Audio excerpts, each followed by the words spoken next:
मिलाइदिनु न रहेछ त्यसै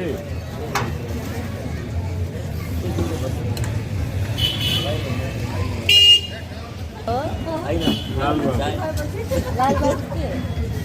हुन्छ पैठ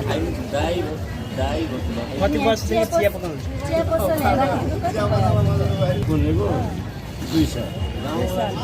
फेमस रहेछ नि त तपाईँको चिया त दा सबै हामी पनि छ देखाएको होला योभन्दा पहिला चाहिँ के गर्नुहुन्थ्यो हाम्रो कपडा आएर पसलको कपडा पसलबाट यो किन यता चियामा आयो त्यहाँ छैन फाइदा अब के गर्नु गरिबी जीवनहरू के गर्नु अनि चिया बेचेर कति कमाउनुहुन्छ एक दिनमा छैन अब पहिला थियो अब छैन एक दिनमा कति कमाउनुहुन्छ 200 300 रोजगार त्यही हो खाएको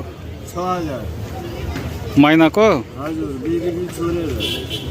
अनि बिजुली बिल कति आउँछ 300 250 400 फाइदा हुँदैन मैले किन गरेको अब के गर्नु कहाँ जानु त दिइरहेको अनि कर्जे हुन्छ के हुन्छ के गर्नु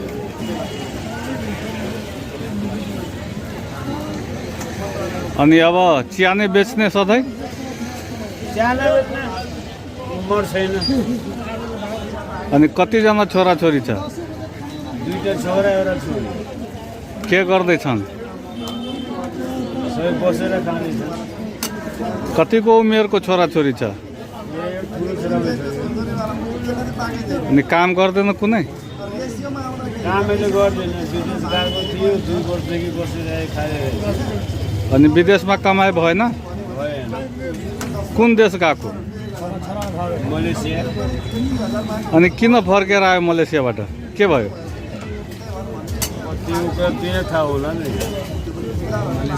कम्पनीमा गएको के परम गरेको के खाएको के कमाएको चिया उनी थाहा होला। चिया उनी भाङ लायो हामी त बाबु पर्वतिर पठाएको छोराले तुम्हारे दिएको छैन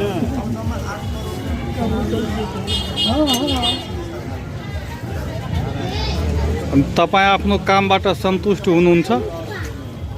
अब एकले कति गर्नुभयो घर सम्हाल्नु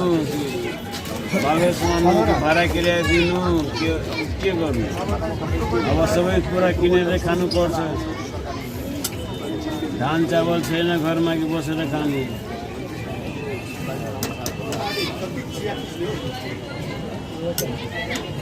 सरकार चियामा त